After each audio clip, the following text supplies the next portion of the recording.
Halo,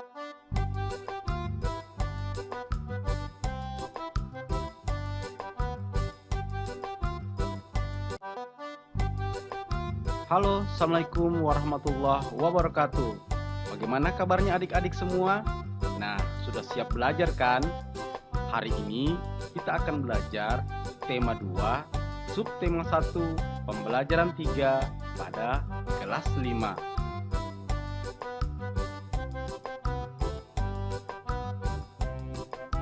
Nah, anak-anak sekalian, sebelum kita mulai pembelajaran, sebaiknya kita berdoa dulu ya.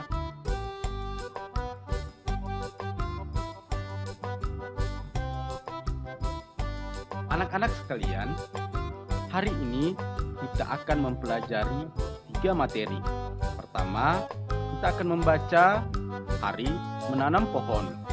Kedua, kita akan mempelajari tanggung jawab sebagai warga masyarakat. Dan materi ketiga adalah jenis-jenis usaha ekonomi masyarakat. Mari kita membaca. Hari menanam pohon. Indonesia dikatakan sebagai paru-paru dunia. Sebutan itu disematkan karena Indonesia terdapat hutan yang sangat luas. Daun-daun di hutan mengeluarkan oksigen berlimpah. Oksigen merupakan unsur penting bagi kehidupan. Namun sayangnya, hutan kita semakin berkurang akibat kebakaran atau penebangan pohon di hutan secara liar. Oleh karena itu, pemerintah bersama rakyat berusaha mengurangi kerusakan hutan. Salah satu upaya yang dilakukan yaitu menanam kembali pohon di lingkungan. Tanggal 28 November diperingati sebagai Hari Menanam Pohon. Peringatan Hari Menanam Pohon pada tahun 2015 diawali sejak tanggal 26 November. Presiden melakukan penanaman pohon di Taman Hutan Rakyat Sultan Adam, Kalimantan Selatan. Ada 10.000 pohon ditanam di hutan itu. Pohon yang ditanam pun bermacam-macam, termasuk pohon-pohon yang buahnya dapat dimakan. Kita dapat berperan serta untuk mengembalikan paru-paru dunia. Menanam pohon tidak hanya dapat dilakukan di hutan. Kita dapat menanam pohon di lingkungan sekitar kita. Semakin banyak pohon di lingkungan kita, semakin banyak pasokan oksigen bagi kehidupan. Nah, apakah anak-anak sekalian memiliki tanaman pohon di sekitar rumahnya atau di halaman rumahnya? Setelah membaca, mari kita melihat tugas yang akan kita kerjakan. Dari bacaan Hari Menanam Pohon di atas tadi, lengkapilah peta pikiran berikut. Kapan, di manakah kegiatan dilakukan, pohon apa yang ditanam, mengapa kita harus menanam pohon, siapa yang melakukan, apa yang dilakukan. Silahkan anak-anak sekalian melengkapi data berikut. Kemudian, mari kita membaca lagi. Tanggung jawab sebagai warga masyarakat. Tanggung jawab merupakan sikap terpuji yang hendak dimiliki setiap individu. Sikap tanggung jawab mencerminkan nilai karakter setiap individu. Jadi, karakter seseorang tercermin dalam sikap tanggung jawabnya, baik terhadap diri sendiri, orang lain, masyarakat, maupun bangsa dan negara. Apa makna tanggung jawab dan apa saja jenis tanggung jawab sebagai warga masyarakat? Samakah tanggung jawab dengan hak dan kewajiban sebagai warga masyarakat? Orang yang bertanggung jawab dapat dikatakan sebagai orang yang berkarakter. Pertama, tanggung jawab sebagai warga masyarakat. Tanggung jawab melekat pada diri setiap manusia dimanapun ia berada, termasuk dalam masyarakat. Bagaimanakah makna tanggung jawab sebagai warga masyarakat? Untuk memahami makna tanggung jawab sebagai warga masyarakat secara urut, perlu kamu pahami pengertian tanggung jawab itu sendiri, pengertian masyarakat, dan baru memahami makna tanggung jawab sebagai warga masyarakat berikut ini. A. Pengertian tanggung jawab. Tanggung jawab merupakan salah satu nilai karakter bangsa yang diharapkan tertanam pada setiap individu, terutama peserta didik. Tanggung jawab adalah sikap dan perilaku seseorang untuk melaksanakan tugas dan kewajibannya yang seharusnya dia lakukan, baik terhadap diri sendiri, keluarga, masyarakat, lingkungan, alam sosial dan budaya, negara, maupun Tuhan Yang Maha Esa. Menurut Kamus Umum Bahasa Indonesia, tanggung jawab adalah keadaan wajib menanggung segala sesuatunya. Setiap individu mempunyai tanggung jawab karena tanggung jawab bersifat kodrati, yaitu menjadi bagian dari kehidupan manusia. Jadi, setiap individu mempunyai tanggung jawab. Tanggung jawab setiap individu meliputi berbagai jenis sebagai berikut. Pertama, tanggung jawab terhadap diri sendiri. Tanggung jawab terhadap diri sendiri menuntut kesadaran setiap orang untuk memenuhi kewajibannya sendiri dalam mengembangkan kepribadian. Sebagai manusia pribadi, dengan demikian bisa memecahkan masalah-masalah kemanusiaan mengenai dirinya sendiri. Contohnya, Evi mendapat pekerjaan rumah dari ibu guru untuk dikumpulkan esok hari. Akan tetapi, Evi justru menghabiskan waktu untuk menonton acara tersebut. Evi tidak mengerjakan pekerjaan rumah. Esok harinya, Evi ditegur bu guru dan Evi mendapat sanksi. Dalam peristiwa ini, Evi harus bertanggung jawab atas dirinya sendiri akibat tidak mengerjakan pekerjaan rumah dari bu guru. 2. Tanggung jawab terhadap keluarga. Tanggung jawab terhadap keluarga menjadi tanggung jawab seluruh anggota keluarga, baik ayah, ibu, maupun anak.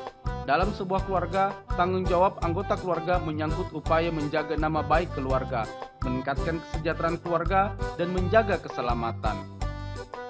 Contohnya, seorang ayah bekerja keras untuk menafkahi anggota keluarganya dan demi memenuhi kebutuhan pendidikan anaknya. Ayah tersebut telah melaksanakan tanggung jawab sebagai kepala keluarga. Jika kamu sebagai seorang anak bersikap disiplin dan sungguh-sungguh dalam belajar, berarti kamu melaksanakan tanggung jawab terhadap keluarga. 3. Tanggung jawab terhadap masyarakat. Tidak ada seorang pun yang bisa hidup sendiri tanpa bantuan orang lain. Hal ini sesuai dengan kedudukan manusia sebagai makhluk sosial atas dasar kebutuhan ini. Seseorang melakukan komunikasi dengan orang lain sehingga terbentuklah masyarakat. Dalam sebuah masyarakat, setiap anggota mempunyai tanggung jawab untuk ikut serta menjaga kelangsungan hidup warga masyarakat. Oleh karena itu, segala tingkah laku dan perbuatan setiap anggota masyarakat hendaknya dapat dipertanggungjawabkan kepada masyarakat. Tanggung jawab terhadap bangsa dan negara. Setiap orang tinggal dan menetap dalam sebuah negara akan terikat oleh aturan hukum dalam sebuah negara. Oleh karena itu, segala pikiran, perbuatan, tindakan, dan tingkah laku manusia harus sesuai dengan norma-norma dan aturan-aturan yang berlaku dalam negara setempat. Individu sebagai warga negara hendaknya dapat mempertanggungjawabkan segala tindakan dan tingkah lakunya kepada bangsa dan negara. Contoh, anggota tim nasional bulu tangkis Indonesia berusaha sekuat tenaga untuk mengharumkan nama bangsa Indonesia. Mengharumkan nama baik bangsa Indonesia di mata dunia menjadi tanggung jawab setiap warga negara Indonesia. 5. Tanggung jawab terhadap Tuhan. Tuhan menciptakan manusia sebagai makhluk yang paling sempurna, mempunyai akal dan pikiran. Oleh karena itu, Tuhan menurunkan ajaran berupa perintah dan larangan bagi makhluknya, khusus bagi manusia. Manusia bertanggung jawab untuk beribadah menjalankan perintah Tuhan dan menjauhi larangannya. Contoh tanggung jawab manusia terhadap Tuhan Yang Maha Esa antara lain beribadah sesuai ajaran agama yang dianut. B. Pengertian masyarakat. Di atas telah kamu pahami tentang bentuk tanggung jawab individu terhadap masyarakat. Apa yang disebut masyarakat? Menurut Kamus Besar Bahasa Indonesia, masyarakat adalah sejumlah manusia dalam arti seluas-luasnya dan terikat oleh suatu kebudayaan yang mereka anggap sama. Jadi, dalam sebuah masyarakat terdapat aturan-aturan yang harus dipatuhi oleh setiap warga masyarakat. Pelaksanaan kewajiban mematuhi aturan-aturan dalam masyarakat ini menjadi tanggung jawab setiap warga masyarakat. C. Tanggung jawab sebagai warga masyarakat. Berdasarkan pengertian tanggung jawab dan masyarakat dapat disimpulkan makna tanggung jawab sebagai masyarakat. Tanggung jawab sebagai warga masyarakat adalah tugas dan kewajiban yang harus dilaksanakan seseorang dalam kedudukannya sebagai warga masyarakat. Hidup bersama dalam masyarakat berarti hidup dengan orang lain dalam suatu tempat tertentu dan mempunyai kepentingan tertentu. Hidup bersama dalam masyarakat sangat penting karena Tuhan menciptakan manusia untuk saling melengkapi, saling membantu, dan saling menyayangi. Setiap orang tidak bisa hidup tanpa orang lain, sejak dalam kandungan sampai mati. Setiap orang membutuhkan pertolongan orang lain. Kamu akan bahagia jika kamu bisa menjalin hubungan baik dengan orang lain. Dalam lingkungan masyarakat, untuk menjaga hubungan baik dalam kehidupan masyarakat, setiap anggota masyarakat hendaknya sadar akan tanggung jawabnya sebagai warga masyarakat. Nah, tugas anak-anak sekalian adalah menanyakan kepada orang tua kalian mengenai waktu dan tempat pelaksanaan pemilihan bupati dan wakil bupati di daerah kalian, atau pemilihan ketua RT, ketua RW, atau kepala desa di tempat tinggalmu. Kedua, berdasarkan penuturan orang tua kalian, catatlah jalan pelaksanaan acara pemilihan bupati dan wakil bupati tersebut, atau pemilihan ketua RT, ketua RW, atau kepala desa di tempat tinggalmu itu.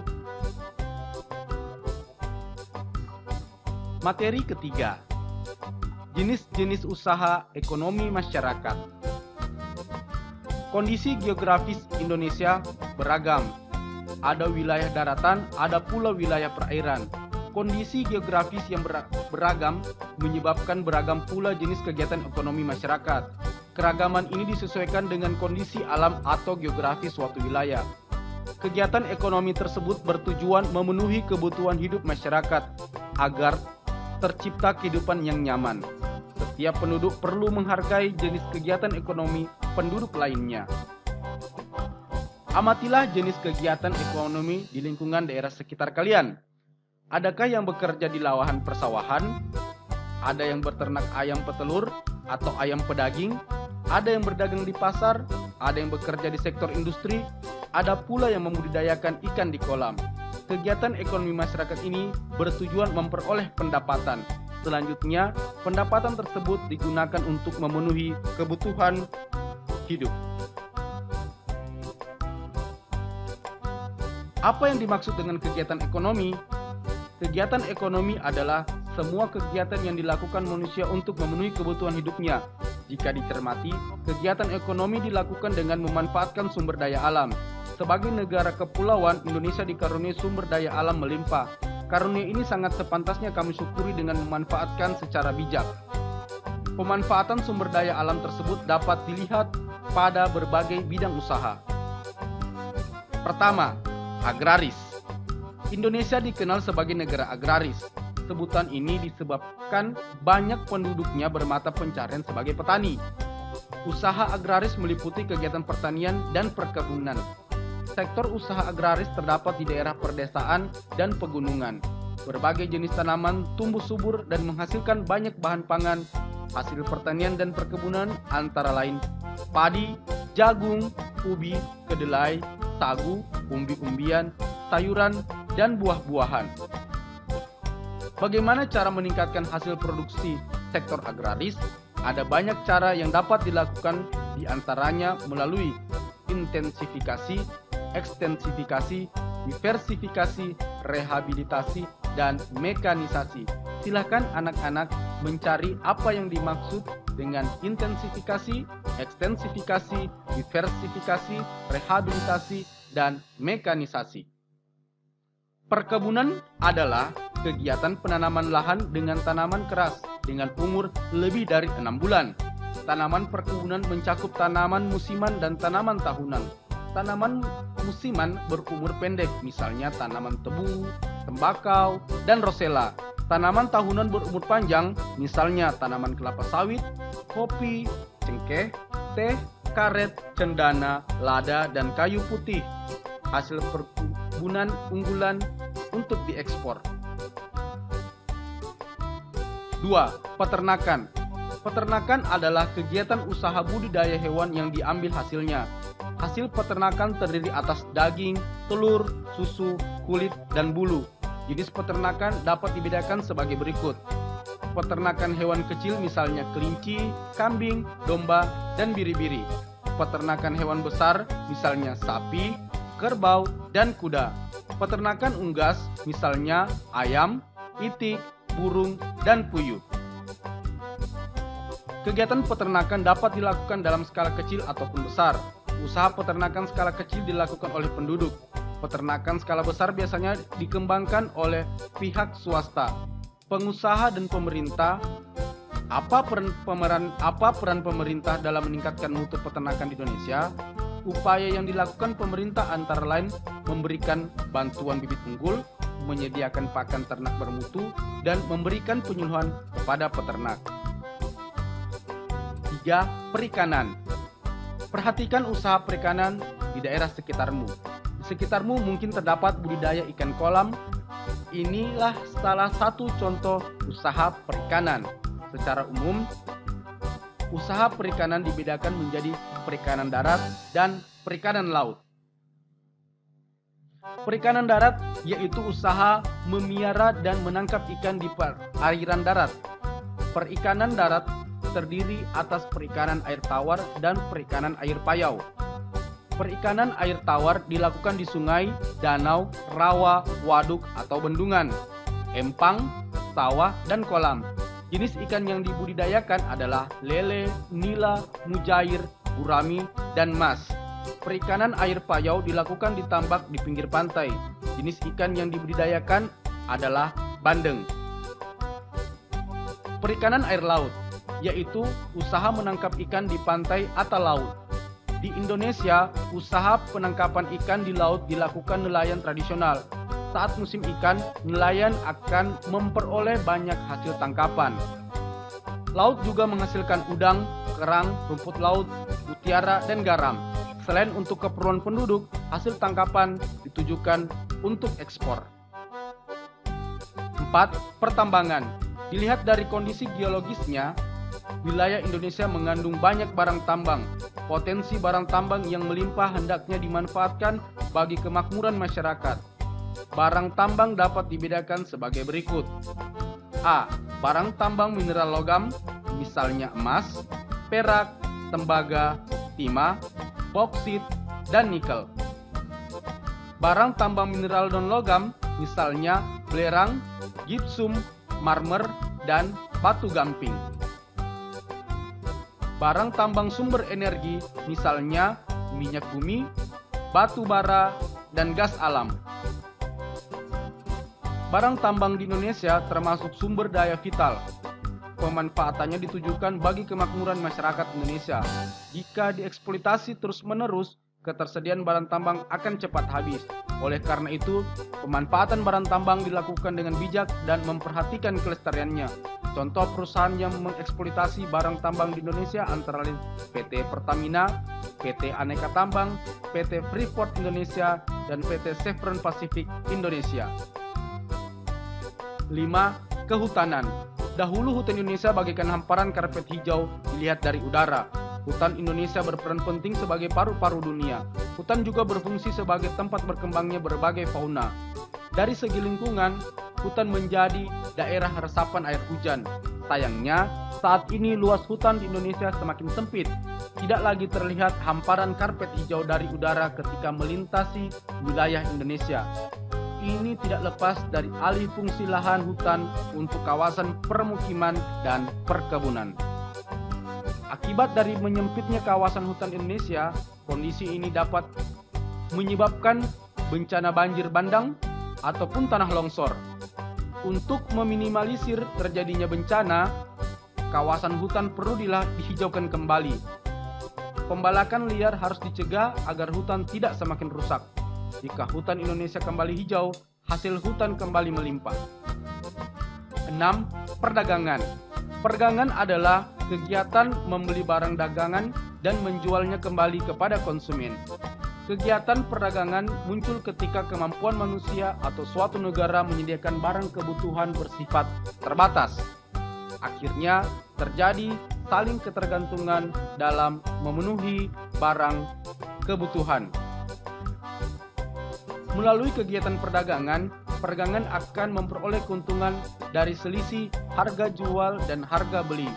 Kegiatan perdagangan tidak hanya mencakup satu daerah atau satu negara, Akan tetapi, kegiatan perdagangan dapat dilakukan antar negara. Kegiatan ekonomi, kegiatan perdagangan antar negara ditandai dengan ekspor, impor.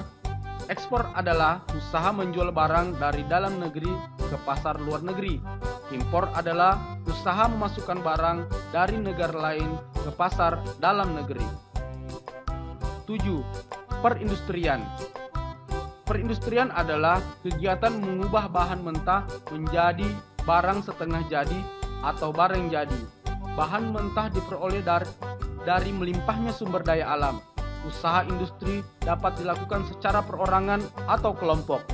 Usaha industri dapat dikelompokkan industri rumah tangga, industri sedang, dan industri besar.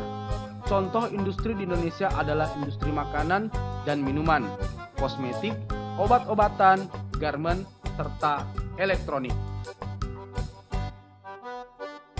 Nah, tugas anak-anak sekalian adalah mencari informasi-informasi dari kegiatan usaha yang dilakukan di sekitar tempat tinggal kalian. Antara lain, jenis usaha apa saja yang dilakukan di sekitar tempat tinggal kalian, hasil dari jenis usaha yang dilakukan, bahan baku yang diperlukan untuk melakukan jenis usaha tersebut, pengetahuan dan keterampilan yang diperlukan, serta kesulitan kendala yang mungkin dihadapi. Nah, terima kasih anak-anak sekalian telah mengikuti kegiatan pembelajaran hari ini. Tetap jaga kesehatan, sehat selalu, dan bahagia. Assalamualaikum warahmatullahi wabarakatuh.